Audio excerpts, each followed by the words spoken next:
Yo, what's up, everybody? This is Jose from Florida Hood Blogs. 2020 is almost here, and let's talk about the top 10 worst places in Florida for 2020. Now, I recently made a list of the top 10 worst places in Florida, and less than 6 months later, I am the first one to admit it is time to update this list. Florida is a changing place, and this list that I'm making right now maybe in 3 or 4 months from now could be adjusted again because Florida is a fast changing place. But there is good news. Opa Locka, which we're looking at here. Opa Locka is a suburb of Miami. It is no longer on my list. A friend that watches our channel recommended that I go to Opa Locka into Carroll City and that I check it out for myself. And in a very short period of time, Opa Locka has improved a lot. Therefore, it is no longer on the list. So a lot of other lists are really outdated. Even my own list that I did a lot of research for was outdated. So this is the real top 10 most dangerous places for 2020. And keep in mind that this can change throughout the year. I really wanted to call this the most dangerous, but the word dangerous, it's a red flag on YouTube, so I don't want to use it on the title. But really, places where you need to use caution. Number 10 is Lake PANASOFFKEE. This is an exit if you're coming on Interstate 75 near the villages.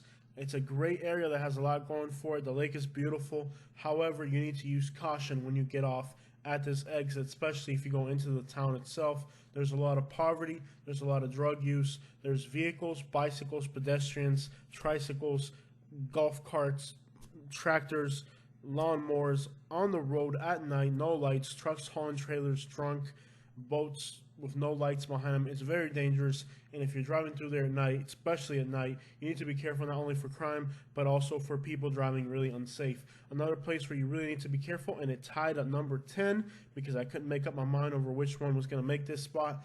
Otter Creek, if you're heading to Cedar Key, which is an amazing place in Florida, you're going to run into Otter Creek. Otter Creek has a lot of really cool stuff, a lot of buildings that are abandoned, a lot of old cottages hiding in the woods. However, it has turned into a hiding spot for drug addicts and for drug users and drug makers. And if you're going through there taking pictures, you're not really benefiting the locals. They're very hostile towards outsiders. I learned that myself, and I really recommend that if you're going through Otter Creek that you use common sense and be alert at all times. Number 9 is Fort Myers. Many years ago, Fort Myers would have been in the top 5. Right now, Fort Myers is number 9. It has improved a lot, and it's almost out of this most dangerous list. Let me be particular about Fort Myers. It is a neighborhood on the south side of MLK called Dunbar. A few years ago, the amount of people being murdered in the same exact place was ridiculous, and even to this day, it's a place that I don't recommend people go to the clubs and party there. I definitely recommend you clear that spot. It's not really worth getting shot to hang out on a Saturday night. I work in Fort Myers all the time. I go there to eat at restaurants all the time, in the daytime and at night. In the daytime, it is completely safe.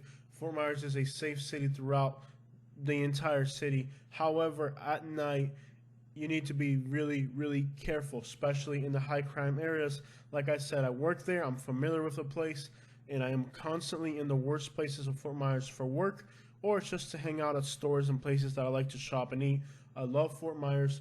Don't let it scare you from enjoying yourself. However, use common sense late at night and on weekends, and definitely avoid walking. If you're in your car, you're usually safe. If you're near your car, you're safe.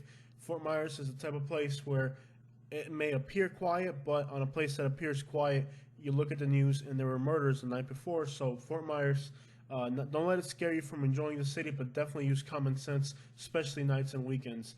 Number 8 is Indiantown. This town is in a remote location, and the local people have very little options of employment and income. And if you go through there, you need to use as much common sense as possible. As we move through this list, you'll notice that South Central Florida, away from the coast, those towns right down the middle of the state of Florida, are very dangerous. Loretta is another little town that's not on the list, and it almost made the list. These towns may be small, but the poverty and the desperate situations of the local people mean that if you're driving through there, especially at night, weekends, you need to be very careful because they have nothing to lose. And just be careful out there. Indiantown, number 8. Number 7 is Riviera Beach. Now, the entire county of Palm Beach has areas you need to be careful in. Anywhere near West Palm Beach, downtown, Lake Worth, Boynton, Riviera, all these areas require caution, and they are contrast neighborhoods, which means you could be in a nice area now, go a block down the road, and it's very dangerous. So a lot of people are fooled by that, and they cross the line into areas that are dangerous, and their proximity to dangerous places, even though they're in high-end areas. So you need to be careful out there. It's impossible to list all the neighborhoods in every city and every place. So I picked Riviera simply because it is so easy to get confused out there. According to the Florida website for law enforcement, Broward County, which is just south of Palm Beach, and Pasco County have the worst crime in the entire state of Florida. However, these are suburban areas that are sprawled and they're spread out through a wide area. So most of the crime now in Florida is not even in the city centers. It's actually in the suburbs and secondary places.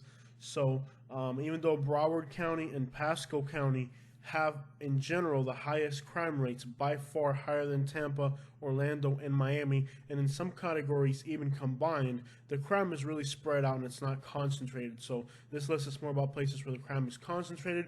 And number 6 on the list is PERRINE. I actually worked in PERRINE about 3 or 4 years ago, and it was very scary.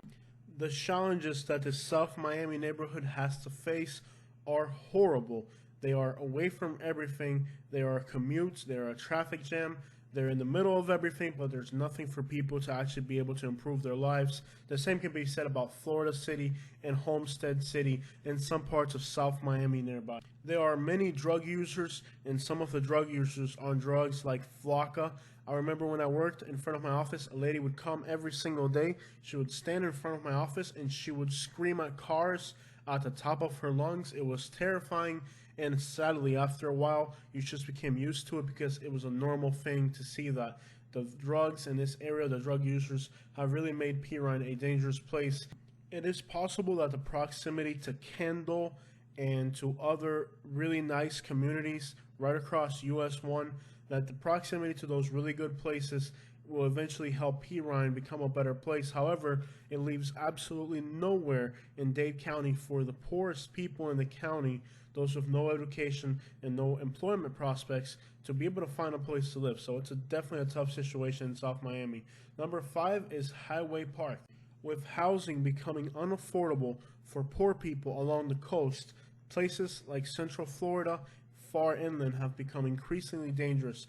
Highway Park is part of Lake Placid, which has some amazing, affordable, good places to live. However, this neighborhood has actually become very dangerous, and there are good people. There's a real strong sense of community. They throw parties, they support their businesses. However, at times, particular individuals decide it's time to reduce the population by creating vacancy in some of the rental units. Now, what's really sad about this community is that there are actually people in this community trying to fight back, trying to take their community back, but the poverty, the lack of opportunities, and the fact that there's chickens running around all over their neighborhood make it a very undesirable place. I remember coming on 27, which is like a main highway, and I look up on this hill and I see all these chickens running around, and I'm like, oh my gosh, I have got to check out that neighborhood. I drive up in there, and sure enough, it is about as hood as it gets. This neighborhood has a lot of poverty, as you can see from the photo.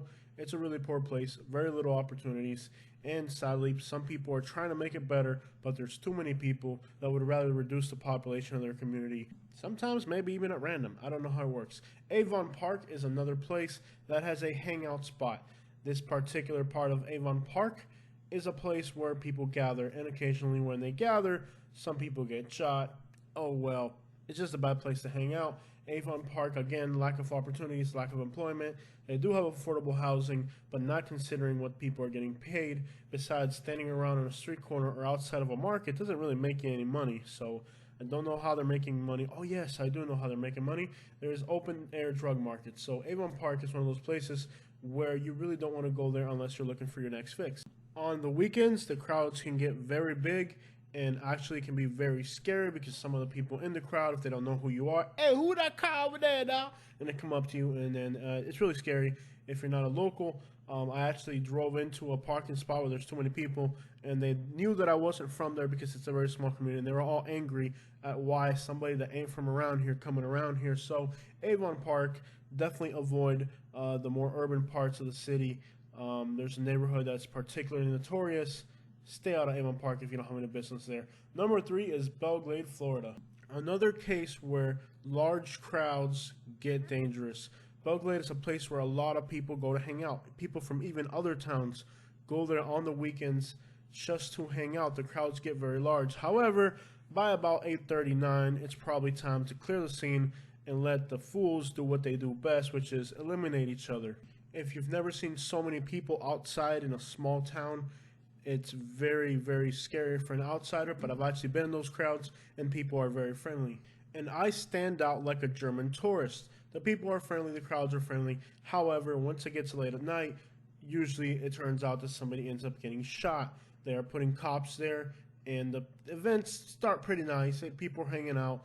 The smell of marijuana is overwhelming. However, later on into the night, it just turns into a mess, and you definitely don't want to be there. If you're going through BELLE, GLADE, you want to use a bathroom, get some gas, just keep driving to Lewiston. It's a lot nicer there. BELLE, GLADE is one of those places that unfortunately has just been left in very few opportunities. It's just been abandoned literally by the economy. There's no money coming in. There are some very famous football players, and I think they're doing a little bit to help their community, but it's just a giant hangout spot, so stuff goes wrong all the time. Number 2, definitely worse than BELLE, GLADE, is IMMOKALEE. IMMOKALEE is in Collier County, which is one of the richest counties. No, it is the richest county in the state of Florida, but they forgot to give IMMOKALEE any of their money. I have had some issues with putting IMMOKALEE on these lists because the people that live there get very angry. They're very proud of their town. Unfortunately, their town has an issue, and the worst part seems to be the numbered streets, 1 through 9, and then the state streets seem to be the worst. There are other parts like Lake Trafford and just north of the city that are a little bit nicer, but the town is downright dangerous. People will rob you, especially at night. If you're walking along the streets, it's actually more dangerous for the locals than for the tourists. I don't think that the crooks are targeting tourists on purpose. They target the illegal immigrants because those people are usually afraid to call the police once they are robbed, so they make very easy targets. So people are afraid to walk along in the streets. Occasionally there are shootings. More commonly there are stabbings, which is a more personal act of vengeance. Contrary to popular belief, I love the town of IMMOKALEE. I go there all the time for the farmers market. I go there all the time for the Mexican food, and I just like going there. I like the place, and I have some really good friendships in the area. It's a great little town. Unfortunately, you do have to be alert. Drunk people will try to fight you all the time. I've had it happen to me twice. So when you get out of your car at a gas station, somebody drunk may want to fight with you for any random reason. So just be careful, stay alert in IMMOKALEE, Florida, and at night especially, there's so many people on the streets. Watch my channel and you'll definitely see a lot of videos from IMMOKALEE at night. The streets are packed and it's just a recipe for disaster. Where every single video agrees is number 1, PAHOKEE, Florida. It is absolutely the most dangerous town. You probably won't catch me making videos up in there at night. PAHOKEE is one of those places that currently even has a community for sexual offenders. It's a very dangerous place. It's isolated. If you were to get victimized of a crime, I'm sure there'd be no cops or police station around. It's a really bad place. Stay out of PAHOKEE and definitely avoid it. Even as a Floridian, I avoid PAHOKEE, sadly. There is an old abandoned hospital in PAHOKEE, which is famous on the internet because it's just a giant abandoned hospital. Many of the people in Lewiston and in that whole area were born in that hospital, so it's a really sad relic of what PAHOKEE might have been. I don't know. It's a really sad place. The crime is horrible. There's no employment opportunities. There's a community for sexual offenders. It's in a place that has very little opportunity for work other than sugarcane and other industries that sadly people just don't want to work. They don't pay very well. They're very hard. PAHOKEE, Florida, definitely the one place in Florida you should avoid, and that I agree is still the worst in Florida.